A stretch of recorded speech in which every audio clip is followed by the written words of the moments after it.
Our message for today is entitled Holy Ambition, Preaching the Gospel Where Christ is Not Yet Known, based on Romans chapter 15, verses 14 to 21. I myself am satisfied about you, my brothers, that you yourselves are full of goodness, filled with all knowledge, and able to instruct one another.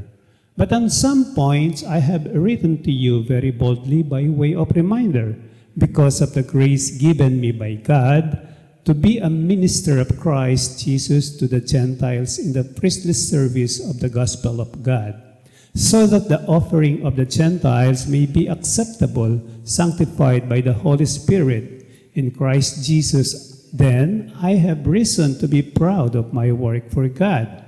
For I will not venture to speak of anything except what Christ has accomplished through me to bring the Gentiles to obedience by word and deed, by the power of signs and wonders, by the power of the Spirit of God, so that from Jerusalem and all the way to Illyricum I have fulfilled the ministry of the gospel of Christ.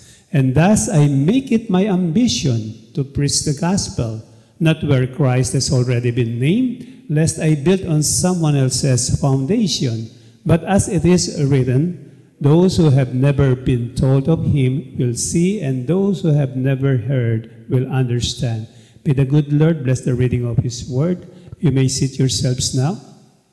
Our loving God, maraming salamat po sa oras na ito na mapagbulay-bulayan namin ang inyong salita. Pagpalain niyo po ang aming pag-aaral, Panginoon, at hayaan mo po na kayo ang mangusap sa puso ng bawat isa ng may kaluwanagan. At bigyan mo kami ng kaunawaan, Panginoon, nang sa ganon ay tunay nga pong may pamuhay namin ng katotohanan na inyong ipapahayag sa amin sa araw na ito. Panalangin namin, Panginoon, na kayo ang Diyos na magturo sa bawat isa sa pamamagitan po ng inyong Santong Espiritu. Kinikilala po namin ang kawalan ng kakayahan na maunawaan ng mga ito, maliban na lamang kung ito ay inyong ipapahayag sa amin. Kaya nga po, Panginoon, linisin mo ang bawat isa sa aming mga puso, isip at diwa, na sa ganon ay malaya pong makakilos ang inyong Santong Espiritu para mangusap sa amin sa pamamagitan ng inyong salita at ituro sa amin ang katotohanan na gagabay sa aming mga buhay araw-araw. Maraming salamat po, Diyos, at gamitin mo lamang ang lingkod bilang inyong mensahero. Subalit kayo po, O Diyos, ang tunay na magturo sa amin at bigyan mo kami ng pusong laang sumunod at handang tumugon sa inyong salita. Magligtas po kayo ng mga kaluluwa, Panginoon, na wala pa kay Kristo, at kami naman pong na kay Kristo na patuloy mo pong pagtibayin ang aming pananampalataya. Palakasin mo po ang aming mga kalooban ng sa ganon sa lahat ng oras at sandali ay masumpungan namin ang aming mga sarili na sumusunod sa inyong dakilang kalooban. Salamat po, Panginoon, at ang lahat ng ito ay may pagkakatiwala namin sa inyo. Ito po ang aming samad dalangin sa pangalan ng Panginoong Hesus. Amen. Amen. Holy Ambition, Preaching the Gospel Where Christ is Not Yet Known. Paul wrote this epistle to the Romans to establish the believers in Rome on the foundations of the Christian faith.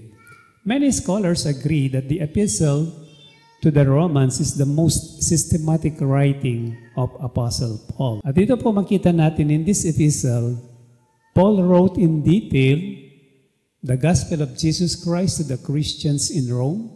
He discussed to them in this epistle the crucial topics of Christianity such as sin and depravity, na kung saan pinakita ni Pablo sa sulat na ito sa taga-Roma that he establishes that all people, lahat ng tao, Hentil man o Hudyo, are under the power of sin at hindi kayang iligtas ang kanyang lang sarili. So there goes the term that you have heard most madalas, the term depravity. Hindi natin kayang iligtas ang ating sarili sa pamamagitan ng ating sariling gawa. Kaya nga, pinaliwanag ni Paul ito. At sa pamamagitan lamang ng biyaya, grace, faith, atonement, that justification by faith alone, through Christ alone, that God's righteousness will be imputed to the people who will repent, allowing people to be declared as righteous, na kung saan ipapahayag ng Panginoon na ang mga taong nanalig kay Kristo, ipapahayag ng sila ay banal dahil sa kabanalan ni Kristo na inilapat at binibigay sa bawat mananampalataya.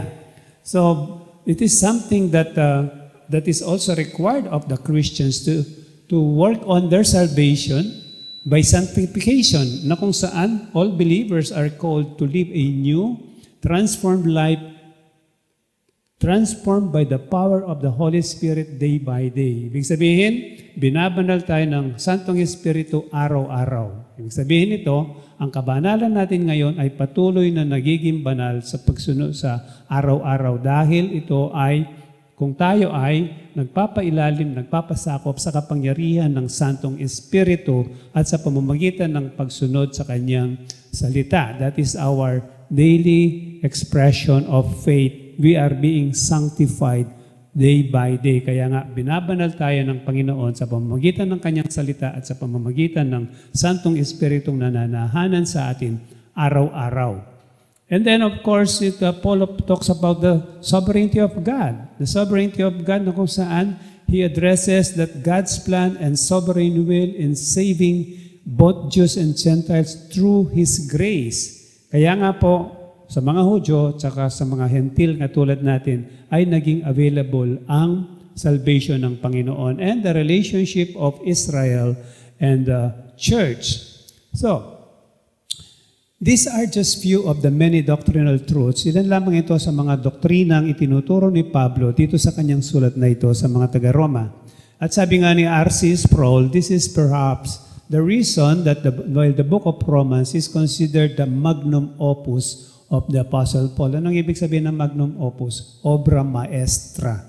It is a Latin term that means great work or the masterpiece of the Apostle Paul. The greatest of his works, the book of Romans. So, ito nga po, indeed, the book of Romans is the most comprehensive exposition of the gospel in the entire New Testament. Kung titingnan niyo ang book Romans from chapters 1 to 8, ito yung pinaka-structura niya. Pinakita rito ni Pablo in chapters 1 to 8 the problem of sin and God's solution through the gospel, covering justification and new life in Christ. And chapters 9 to 11, God's faithfulness to Israel. Paul talks about God's faithfulness to Israel and the inclusion of Gentiles into God's plan. And chapters 12 to 16, yung nalalabing 5 chapters, these are the practical instructions for living a transformed and unified believers. Kaya nga, doon sa pasimula ng chapter 12, sabi niya, verse 1, in view of these things, brothers and sisters, sabi niya, you should renew your mind. You should no longer conform to the patterns of this world by the renewing of your mind. Ibig sabihin, sa kabila ng mga katotohanan ay kanyang inilahad patungkol sa biyaya ng Panginoon sa unang 11 kabanata, eto ngayon ang inyong kaparaanan ng pamumuhay. And this segment, ito pong bahaging ito, this section of the book of Romans serves as the conclusion of Paul's epistle to the Romans. In this final section, we can read in verses 14 to 21 na ang ating pag-aaralan, the past labors of Paul, his present program in verses 22 to 29, and his future plans in verses 30 to 33. At ito po makikita natin mga kapatid sa passage natin sa araw na to. Our passage for today is situated in the past ministry of Paul as a missionary. Mahalaga po nito because pinahayag ni Pablo ito dahil nilalayang ni Pablo na maging katuwang niya ang mga mananampalataya sa Roma sa kanyang missionary journey. He wants the Roman believers to join him in his missionary journey through their prayers and financial support because Paul wants to preach the gospel in Spain. Kaya nga, sabi niya, sa verse 20 ng ating binasa as written in the Bible, in the NIV version, and sabi niya, it has always been my ambition to preach the gospel where Christ was not known so that I would not be building on someone else's foundation. Ano ang layunin niya? May pahayag, may pangaral ng may ebanghelyo sa lahat ng mga dako kung saan si Kristo ay hindi pa naipapahayag. At kung saan, sabi nga, he even quoted Isaiah 52 verse 15 doon sa verse 21. Sapagkat dahil ito'y nasusulat, makakakilala ang hindi pa nakakabalita tungkol kay Kristo at makakaunawa ang hindi pa nakakarinig tungkol kay Kristo. Yun ang kanyang layunin. And so, this is the heartbeat. Ito yung pinakamatayog na layunin ni Pablo. To preach Christ where He was not known, and his greatest desire, his deepest longings, his holy ambition is to preach the gospel where Christ is not yet known. Pagbulay-bulayan po natin ang ilang katanungan patungkol dito sa ating pag-aaralan. In light of what Paul said in our passage, do you see the grace of God at work in your life in the specific area of evangelism and mission? Are you growing in the grace of God in terms of your desire to share the gospel to unbelievers? Nararanasan mo ba ang biyaya ng Panginoon na kung saan itong nag-uudyok sa iyo para ipangaral ang ebanghelyo sa mga taong hindi pa nakakarinig nito? O maging sa mga taong nakarinig na nga, subalit hindi pa nila nauunawaan. Meron ka bang ganong marubdob na layunin sa iyong puso? Ito ba'y dahil sa biyaya ng Panginoon na ikaw ay nakaranas ng kanyang biyaya na gusto mo rin ng mga tao ay maranasan nila ang biyayang iyong naranasan kay Kristo? Is your belief in the gospel of God's grace makes you more obedient in the area of gospel sharing and discipleship? Ito bang pananiwala mo sa ebanghelyo ng Panginoon dahil sa kanyang biyaya ay ginagiging kang mas masunurin sa pagpapahayag at pagpapahayag at pagbabahagi ng salita ng Diyos, lalo na po doon sa mga nakarinig na at kailangan nilang lumago sa pananampalataya dahil ang dami mga tao ngayon. Ang nagsasabi sila na sila'y mga Kristiyano, subalit hindi nila talagang nauunawaan ng lubos kung anong ibig sabihin ng pagiging Kristiyano. My wife is a living testament here na kung saan nung nagkaroon ng pandemic, nagkaroon po sila ng, anong tawag na namin? Grace, not to, ano yun yung grupo niya sa umaga? Yung never too late for grace. Ang dami nilang naging bahagi ng, dami ng mga bahagi na kilalam namin na Kristiyano sila. But as they go through their daily po yung kanilang meeting noon, online. Daily, for 2 years, they have been meeting for about 2 years doon sa kasagsagan ng COVID kasi wala nga makalabas eh. Kaya hindi magbahagi ka lang ng ebanghelyo. At doon po natuklasan na ang daming mga kapatiran na nakakasama natin sa pananambahan, hindi nila naunawaan ano ibig sabihin ng kanilang kaligtasan. At napakahalaga po nun sa atin bilang mga mananampalataya. It should be our desire that we will see people obeying the gospel. So is your belief in the gospel of God's grace makes you more obedient in the area of gospel sharing and discipleship? Do you long for people's obedience to the gospel? Do you earnestly pray for their salvation? Kaya nga po ngayon, sa ating kalagayan, as much as we can, nilalayon natin na lahat ng mga kapatiran na kabahagi ng Green Hills Christian Fellowship, Pampanga Central, Pampanga North, Pampanga West, Pampanga South, and so to be launched is Pampanga East. Lahat sana nang nag-a-attend sa ating mga sa ating mga pananambahan ay maging bahagi sila, magkaroon sila ng aside from the Sunday worship, meron silang within the week, meron silang Bible study, whether online or in person. Nang sa ganun po ay patuloy tayong lumago sa pananampalataya. So that the answer here on do you long for people's obedience to the gospel, it should be we should earnestly pray. Do you even earnestly pray for their salvation? What is your greatest ambition in life? Is it for the fame and glory of Christ? Or how can you utilize your current career or your future plans for the spread of the gospel? Do you even want to share the gospel? Mga katanungan po na kung saan tayo mismong makakasagot. Sa kalagayan mo ngayon, sa negosyo mo, sa iyong trabaho, paanong magiging bahagi ng inyong buhay ang ambisyon na may bahagi, may pangaral si Kristo sa mga taong inilagay ng Panginoon sa iyong buhay. Saan ka man naroroon? Ano man ang trabaho mo? Ano man ang negosyo mo? Are you taking advantage of your current career, your profession, your business, or whatever you have about the spreading of the gospel of Christ? Something that we have to think of, because kung tayo mga Kristiyano, everyone should have a holy ambition as Christian. Something you really, really want to do for the glory of God. Ang ating pong pag-aaral ay tatlong bahagi. First, the grace of God at work in the harvest of the gospel, verses 14 to 16. Pangalawa po, the gospel of Christ at work in the obedience of people by the Spirit's power. And pangatlo, the goal of the Christian in the work of the gospel preaching is make Christ known. So let's dive into point number 1, the grace of God at work in the harvest of the gospel.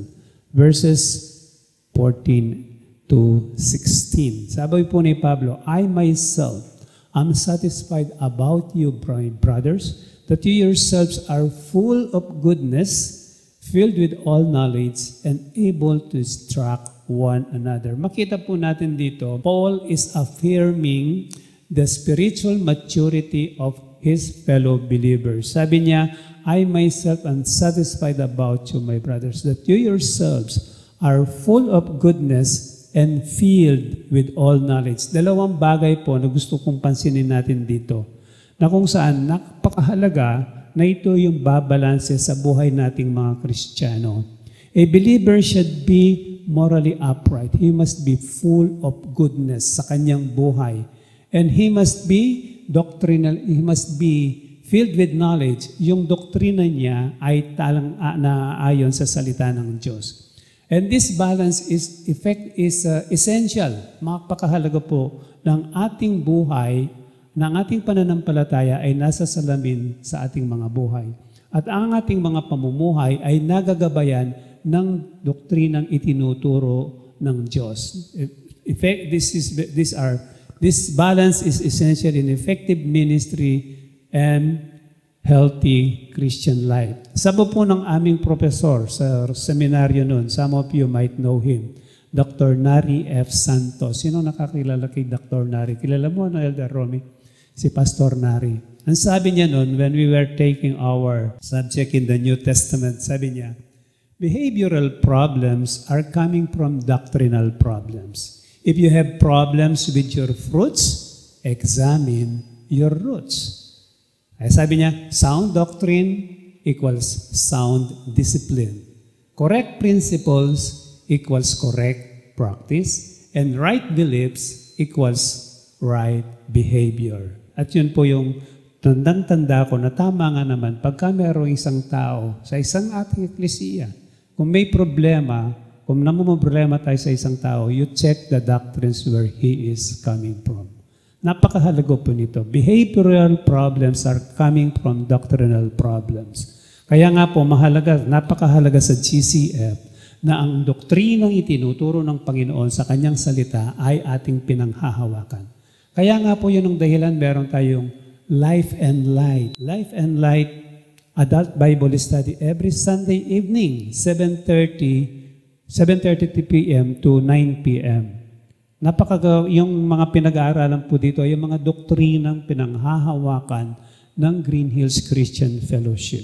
At yun po ay online, via Zoom lang po ito. Ang inyo pong resident pastor dito, isa sa mga nagtuturo doon. Kaya sana po samantalahin ninyo ito.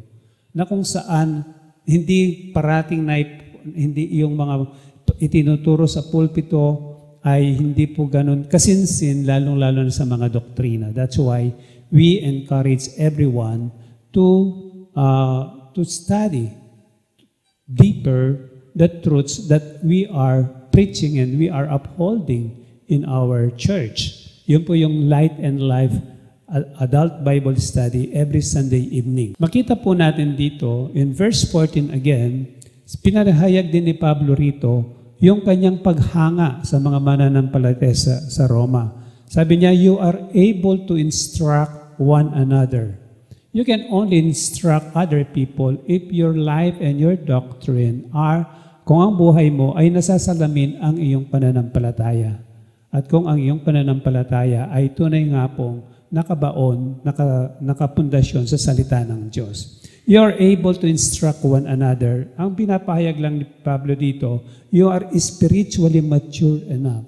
Therefore, spiritual maturity includes the ability to lovingly guide, lovingly disciple, lovingly mentor, lovingly rebuke, and lovingly correct others with boldness. Kaya sabi niya, able to instruct one another. And in verse 16, and in verse 15, sabi niya, but on some points, I have written to you very boldly by way of reminder because of the grace given to me by God. We can boldly correct others. We can boldly instruct others if indeed we ourselves are living our lives in accordance with the truths that the Lord is teaching us through His Word. So dito sa verse 15, Paul boldly reminded the Roman Christians that they are full of goodness and filled with knowledge and able to educate one another and hold each other accountable. And his boldness, ang lakas ng kanyang kalooban sa nanggagaling sa biyaya ng Panginoon at sa kapangyarihang ipinagkatiwala sa kanya ng Panginoon bilang mangangaral sa mga hentil, reminding them that the core truths necessary for their spiritual stability and the effectiveness of His mission to the Gentiles. And in verse 16, sabi niya, to be a minister of Christ Jesus to the Gentiles in the priestly service of the gospel of God, so that the offering of the Gentiles may be acceptable, sanctified by the Holy Spirit. Ano sinasabi ni Pablo rito?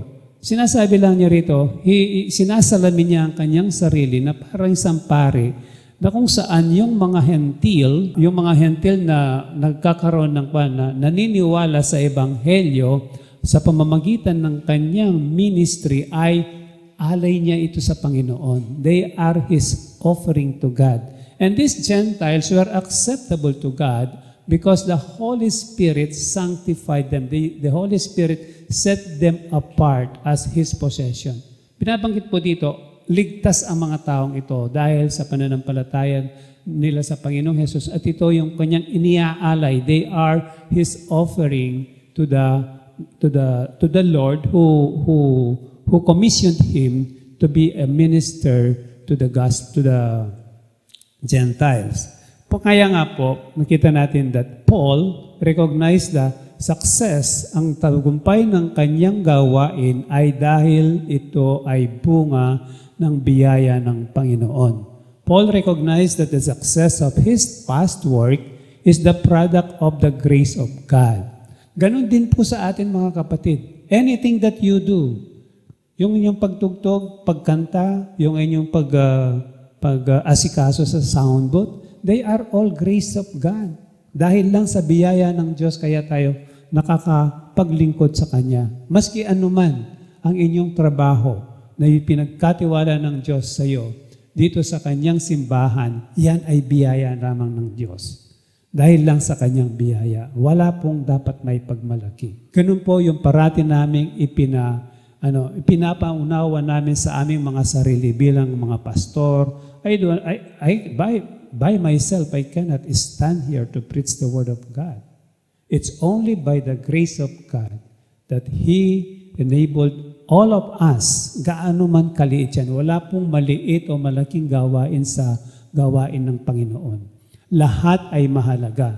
Kaya nga po, kung inyong matandaan, if you remember na sinabi ni Pablo na ang katawan ng Panginoon ay inihalin tulad niya sa ang iglesia, ang simbahan ng Panginoon ay inihalin tulad niya sa isang katawan, napakaraming bahagi, subalit kanya-kanyang function, kanya-kanyang responsibilidad. Kaya kung ang isang bahagi ng katawan ay hindi niya ginawa ang kanyang dapat gawin, ang kanyang responsibilidad, magkakaroon ng sakit ang katawan na yan. Hindi po ba? At walang maliit o malaking bahagi. Wala po. Pare-parehas tayong binayayaan ng Panginoon.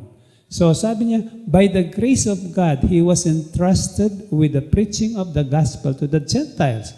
That's why He is the apostle to the Gentiles. Si Pablo mismo nagsabi, sabi nga niya so na kung saan maski na merong mga hindi pagkakaunawaan yung mga Roman at yung mga Jewish at saka yung mga Gentile believers in the church sa Rome, dahil even though Paul was critical of the conflict in the Roman church between Jewish believers and Gentile believers over matters of food, sa Romans chapter 14 natin makikita ito, na kung saan yung mga pinag-uusapan patungkol sa pagkain, about the weak and the strong in the church. And Paul commended all these people. Lahat sila ay full of goodness and filled with knowledge. Kaya po, napakahalagang makita natin yun, na ang bawat isa sa katawan ng Panginoon ay pare-pareho lang po tayong sa mata ng Diyos. Nagkakaiba lang tayo ng responsibilidad. So in verses 15 to 16, these verses highlight the grace of God at work in the ministry of Paul of preaching the gospel to the Gentiles. Para sa kanya, for Paul, the grace of God is the source of everything that was accomplished in his ministry to the Gentiles. Mga kapatid, please realize, without the blessing of God's grace, without the enabling power of God, all our ministry endeavors will be in vain.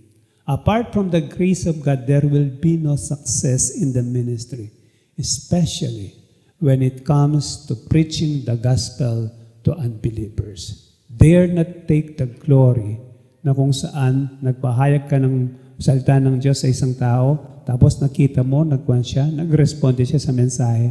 Huwag mong ipagmayabang na, ay, na-born again siya dahil sa akin. That is the work of God through you. Faith comes from hearing, and God used you as His mouthpiece for that person so that that person will hear the word of truth. Kaya po, mga kapatid, something that we should remind ourselves, everything that we do in the ministry will be in vain apart from the enabling grace of God. Apart from the grace of God, there will be no success in the ministry. And since accomplishments in our gospel ministry is by the grace of God, ibig lang sabihin nito that we have nothing to boast about before God. The harvest of the people by the gospel is the harvest of God Himself. We are only instruments of His grace. Kaya nga po, dahil ginagamit tayo bilang instrumento ng Panginoon, instrumento ng Kanyang biyaya sa maraming mga tao, therefore, let us take every opportunity to participate where God is working. Makihalo po tayo. Makibahagi tayo kung saan kumikilos ang Panginoon.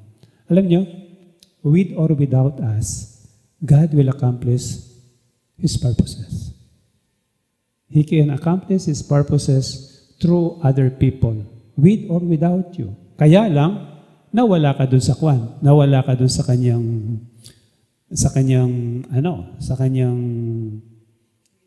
operation. Di ba?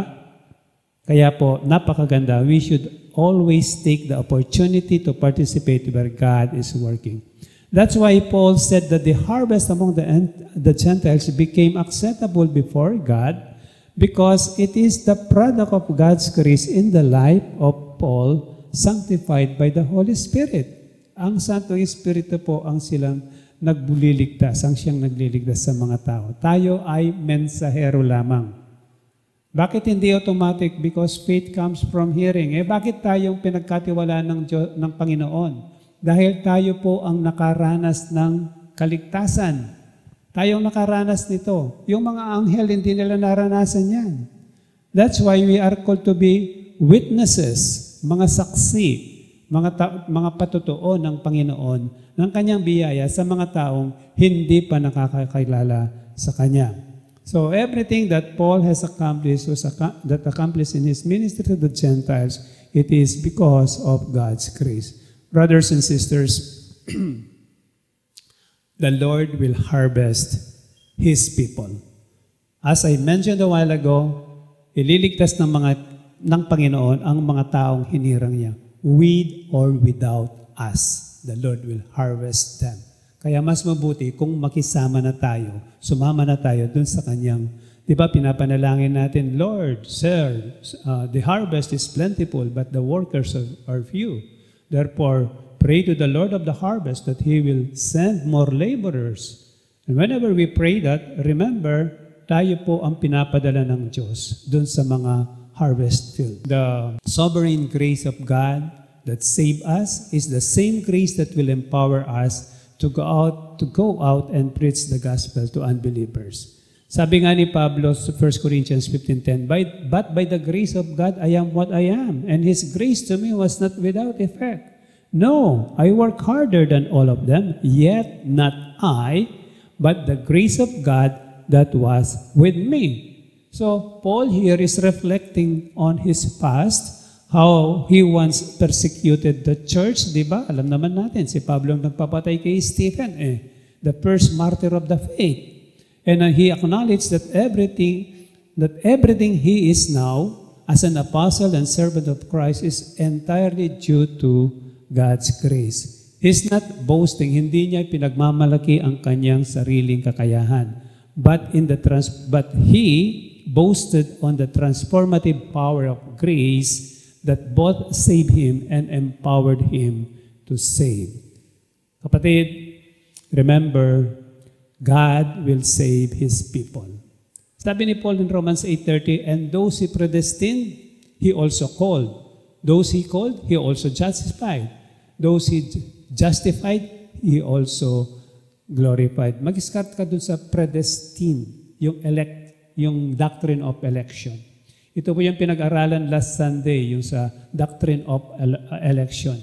You are studying now the order of salvation sa Light and Life class every Sunday. And I think mamayang gabi they will be discussing about the doctrine of susunod sa election. But anyway, it's about the order of salvation.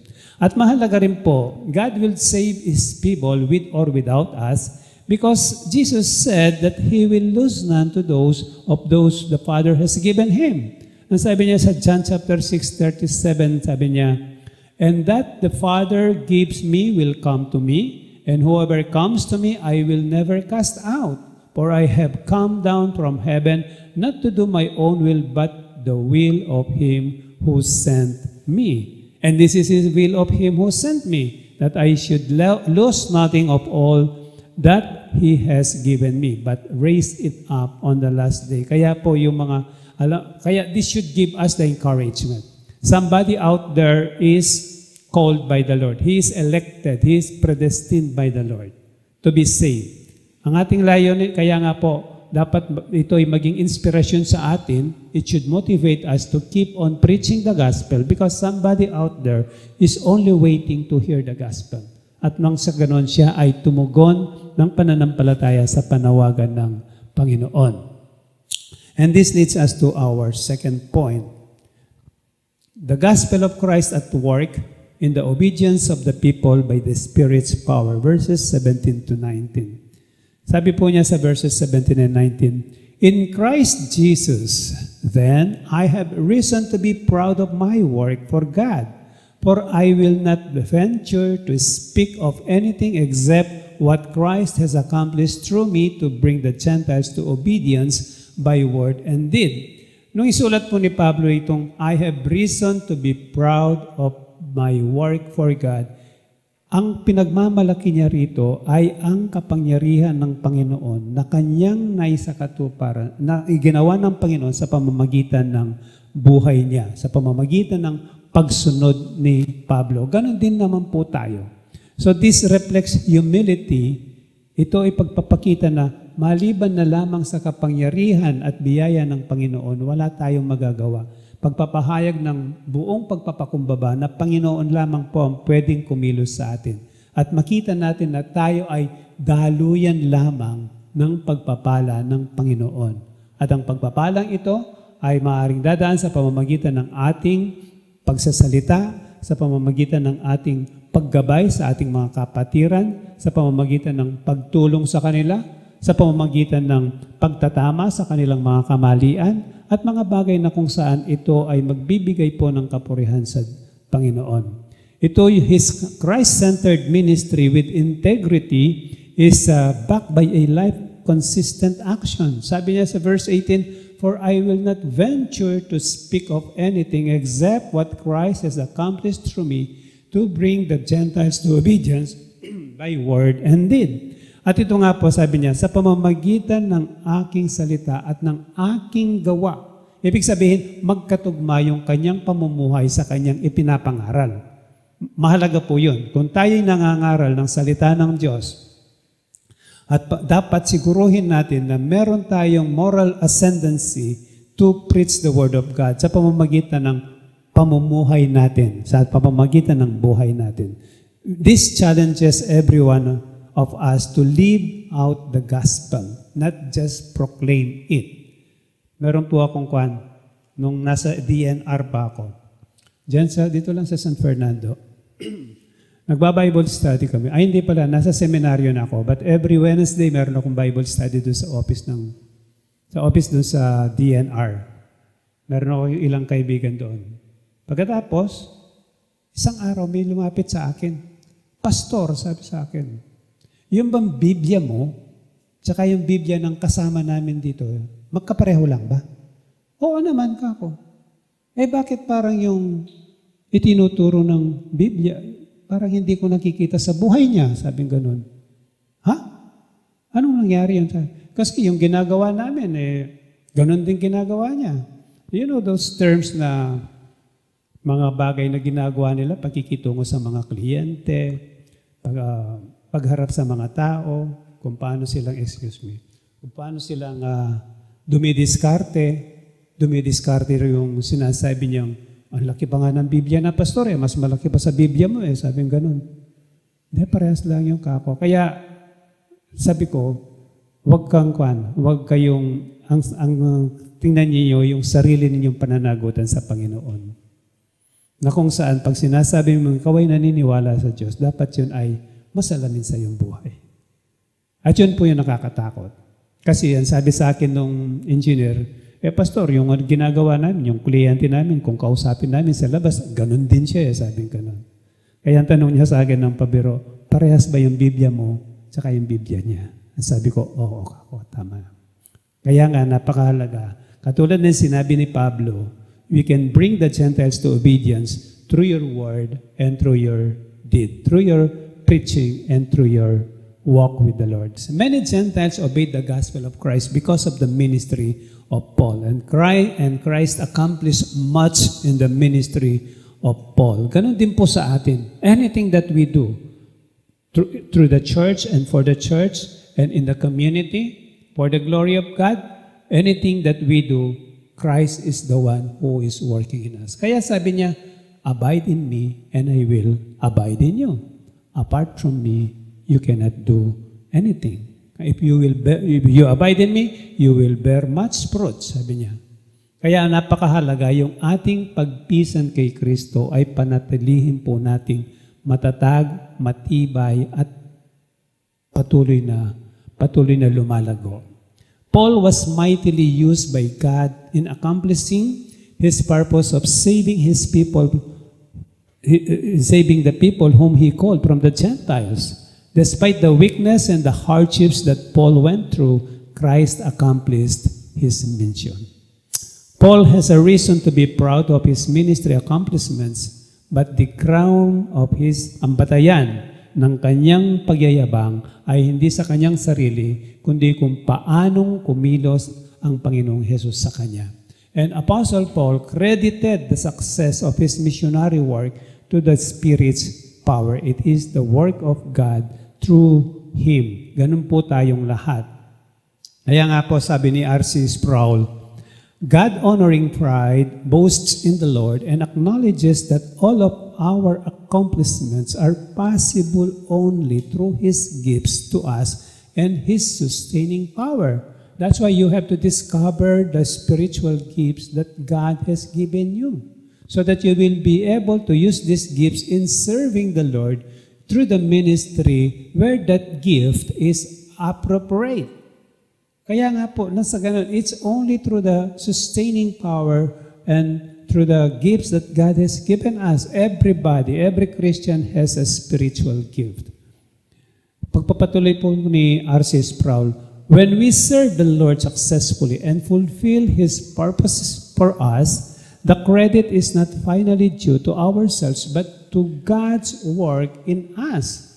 Paul's pride is not sinful because this is the kind of pride he exhibits in today's passage.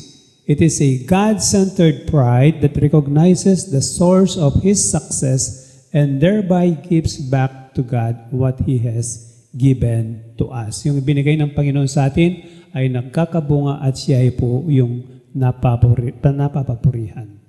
And verse 19, Paul wrote, by the power of signs and wonders, by the power of the Spirit of God, so that from Jerusalem and all the way around to Illyricum, I have fulfilled the ministry of the gospel of Christ.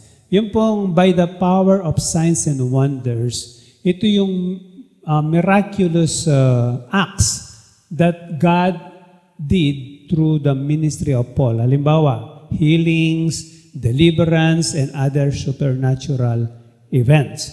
But these were not meant for display, but they were meant to validate the gospel message and demonstrate God's active presence. Sa kapanahunan po natin ngayon, because the canon of the Scripture is already complete, dito na tayo nagbabatay ng ating pananampalataya at mga mensahe. Yung mga miraculous signs and wonders in the first century church ay hinayaan ng Panginoon para nang sa ganon, yung nagdadala ng kanilang mensahe, yung mga apostol na mga nagdadala ng mensahe ay patunay na sila ay talagang hinirang ng Panginoon.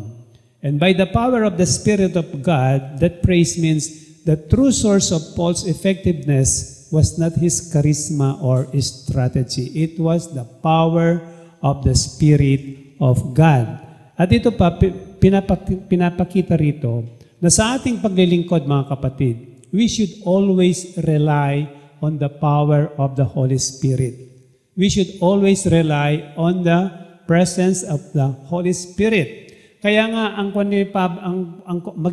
Panginoong Jesus, sabi niya sa kanyang mga disciples, you are witnesses of these things in Luke chapter 24, 48 to 49, bago siya bumalik sa langit. Sabi niya, and behold, I am sending the promise of my Father upon you, but stay in the city until you are clothed with power from on high. At ito, binanggit niya ito, sinegue niya ito ng writing ni Luke sa Acts chapter 1, verse 8. Kaya makita natin doon, but you will receive power when the Holy Spirit has come upon you, and you will be my witnesses in Jerusalem, in Judea, and Samaria, and to the end of the earth. Kaya nga po, yung ating napakahalagang isipin natin na sa ating paglilingkod sa Panginoon, we should always rely on the power of the Holy Spirit. As the power of the Holy Spirit, we can say that we rely on the power of the Holy Spirit kung babad tayo sa salita ng Diyos at alam natin kung ano yung pinapagawa ng Diyos sa atin at tayo nagpapasailalim sa kapangyarihan ng Espiritu ng Diyos sa pamamagitan ng pagsunod sa kalooban ng Diyos na Kanyang ipinahayag sa Kanyang salita. And so, as believers in the present day, our greatest desire must be the obedience of people to the gospel. We may not have the power to perform miracles and to do signs and wonders like Paul, but we have the Scripture, the inspired and sufficient Word of God to validate our message. Kaya nga po, our Paul's ministry is spirit-led. It is not self-driven. So it is something that Paul has been submissive to the will of God through the Holy Spirit as he obeyed the word of the Lord. Brothers and sisters, the Lord can accomplish mighty things through us, and He can use each and every one of us to call back His people to Himself. Pwede niya tayong gamitin ang bawat isa sa atin, mga kapatid. Na kung saan man tayo naroroon, nagkasakit ka, na-hospital ka, you can minister to the people, to the doctors and medical people who are attending to you. You can preach the gospel to them, maski nakahiga ka. I remember when I was hospitalized, sabi ko, before you continue with the procedure, can I pray for you? Kasi gagawin po sa akin, colonoscopy, endoscopy. Nandun ako sa table na ganun. Can I pray for you, doc? Oh yes, sabi na, pinag-pray ko po. Yung doktor at saka yung mga anesthesiologist doon sa paligid ko. I prayed for them. So, let us trust the Lord that He will fulfill His work in us. Let us submit to His word with confidence and humility. This leads us to our last point. The goal of the Christian in the work of gospel preaching, make Christ known. Our last two verses. Sabi po sa verse 20, and thus I make it my ambition to preach the gospel, not where Christ has already been named, lest I build on someone else's foundation. Makita po natin, may pinahayag ni Pablo, na yung kanyang ambisyon ay may pangaral ang Ebanghelyo ni Kristo, kung saan si Kristo ay hindi pa naririnig. Ayaw niyang pumasok. So he's still talking about pioneering missions here. At nagawa naman po niya doon. By the way, the word ambition there, for us believers, ibig sabihin nito, yung ambition natin ay naaayon sa kalooban ng Diyos. It means having God-inspired ambition and live out by His power. So, yun po yung salitang ambition doon. Because ang daming mga tao nandun, pag tinanong mo anong ambition mo sa buhay, gusto ko ganito, maging masagana, maging matagumpay, maging sikat, maging etc. etc. Now, after telling his past ministry to the Gentiles, Paul confidently declared his ambition, preaching Christ where He is not yet known. Kaya sabi niya sa verse 21, but as it is written, those who have never been told of Him will see, and those who have never heard will understand. Ginamit po ni Pablo rito, this is actually taken from the Old Testament, from the book of Isaiah chapter 52 verse 15. Pinapakita ni Pablo rito na ang kanyang layunin ay hindi niya personal, basta personal na ginusto, kundi ito ay nakaayon sa salita ng Diyos. It is rooted on the Scripture. And you will find that in Isaiah chapter 52, because Isaiah chapter 52 speaks of the servant of the Lord being revealed to the nations, na kung saan, nations there, lahat ng mga tao. And Paul sees fulfilled in his ministry. At ito nga po, dahil kabisado ni Pablo ang salita ng Diyos, he anticipates, and Isaiah 52 verse 15, anticipates a time when the message of salvation will reach beyond Israel. Lalabas hindi lang sa mga Hudyo, kundi pati sa mga Hentil. And Paul has written that also in chapters 9 and 10 of his book to the Romans, na kung saan yung patungkol ng relasyon ng church sa Israel at yung plano ng Diyos sa Israel ay isinulat din niya rito, nga kasama dyan. So the verse emphasizes that those who have not heard will see and understand. At kaya nga po, sinasabi rito na ako ay tumutugon sa mga kung ano ang ipinahayag ng Panginoon sa kanyang salita. Ganon din po sana tayo. Any effort, any endeavor that we intend to do in the ministry, make sure that it is based on the Word of God. Make sure that it is based on the Word of God. Para po malinaw. Sabi nga niya, na kung saan, if you are a Christian, your greatest ambition must be to preach Christ where He is not known. At ito pong si Pablo, the zeal of Paul in pioneering mission work is very evident in this passage. Kaya nga, sa New Testament, ang dami niyang mga sinulat na mga letters, instructions sa mga churches na kung saan siya ang nagtayo. So his ultimate desire is to make Christ known to the nations. And the nations mentioned there ay hindi po yung mga bansa na nakikita na ngayon, kundi it refers to the people group, sa mga tribo-tribo na ating kilala ngayon. Katulad po dito sa Pilipinas, meron pang ilang mga tribo na hindi pa raw naaabot ng ebanghelyo. At isa sa mga layunin ng mga nagmi-mission ay yung ma-translate ang salita ng Diyos sa mga lengguwahe ng mga tribong ito. Ang dami pong mga ganong ginagawa pa. Meron pang mga tribo na wala pa silang kopya ng salita ng Diyos. Kaya kasama sa ginagawa ng mga misyonero ay ang pagta-translate ng Bible sa mga. Kaya paano mo may translate ang Biblia sa isang salita na hindi mo alam? Kaya kailangan aralin mo muna. Ilang taon bago matutunan ng isang salita sa isang lugar.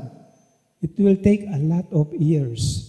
And it will take patience. It will take endurance. And of course, by the enabling power and grace of God, ang dami na pong mga tribo ngayon na naaabot na ng salita ng Diyos. So our ambition to preach Christ is holy ambition because it is different from the ambition of many people around the world.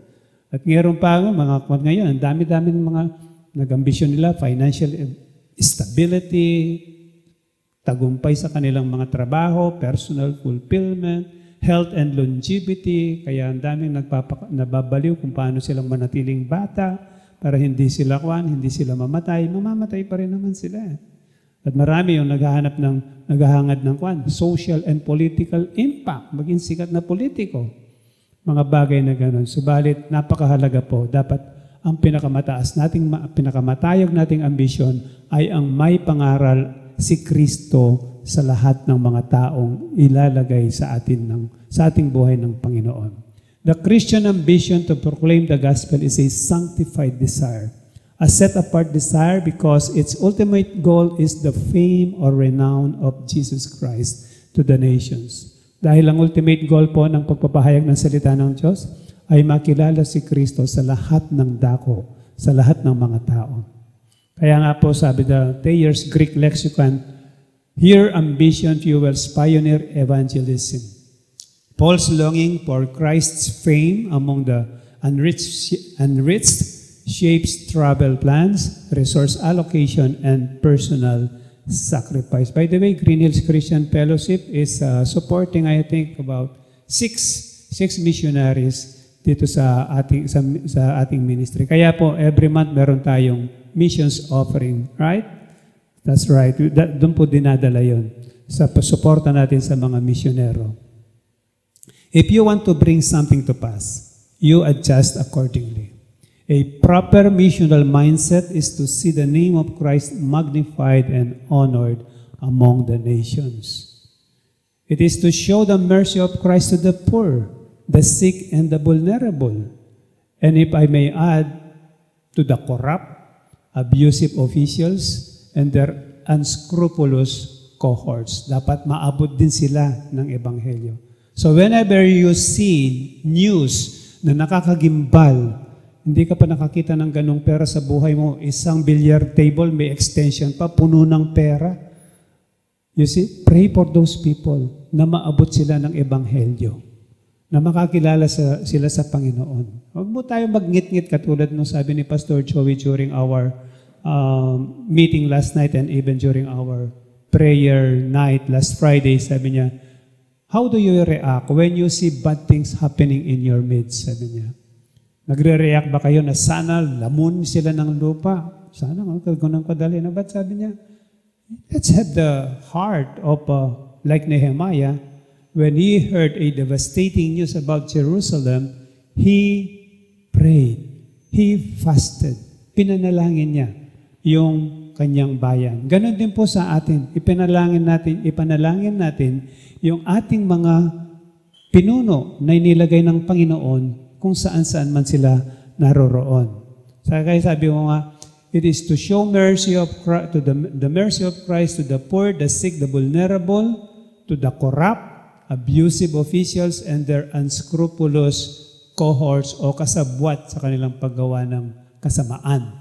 Calling them to repent of their sins and to put their faith in Christ Jesus. Sinasabi ko nga po, whenever we pray, sabi ko, Lord, may this difficult situation that the Philippines is facing right now, will you draw them closer to you, these people who are engaged in this anomalous transactions or whatever.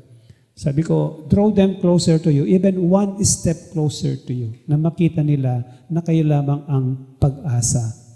So calling them to repent of their sins and to put their faith in Jesus Christ alone. Kaya nga po mga kapatid, as believers in Christ, we must long to see people exalting the name of God because He saved them from sin and death. Let us aspire to see sinners magnifying the name of Christ because of His gracious salvation. This is the heartbeat of God. This is the heartbeat of missions and evangelism. This should be the heartbeat of every Christian. Our goal is the glory of God in the salvation of sinners. Paul quoted Isaiah 52:15 in verse 21 to ground his ambition of preaching the gospel to where Christ is not yet known. Isaiah 52:15 is a prophecy about the servant of Yahweh who is Jesus Himself. And this prophecy in Isaiah 52:13-15 is about the success and the exaltation of Yahweh's servants among the nation. Kaya nga po, dahil magtatagumpay ang layunin ng Panginoon, dapat sumama na tayo rito. Patuloy tayong magbahagi at mangaral ng Ebanghelyo sa mga taong ibinibigay, inilalagay ng Diyos sa ating mga buhay. Dahil tiyak ang tagumpay ng Panginoon Christ will save all His elect from all the corners of the world. Paul is saying here that the work of the gospel mission will be successful. Wala pong kanyon, wala pong mintis yun. And Christ will be glorified among the nations. And this truth is the fuel that will drive us to preach the gospel until the last elect gets home. Kaya nga, the Lord knows those who are His. Kilala ng Panginoon kung sino ang hinirang niya at naghihintay lamang ang mga taong ito na marinig nila ang Ebanghelyo para sila ay magsisi at para sila ay manalig sa Panginoong Hesus. Kaya nga po dito sa GCF Pampanga, we are in the ministry of knowing Christ deeply and making Him known widely. To God be all the glory. Tayo po'y manalangin. Our loving God, we praise You for Your word. Thank You, Lord, for reminding us of this holy ambition that You have planted in the heart of Paul, and You have made it available to us through Your word. As we have studied Your truth this morning, dear God, we pray that this truth will find fertile soil in our hearts, and that they will grow and bear fruits in our lives through the continuous preaching of Your gospel to the lost, to the nations.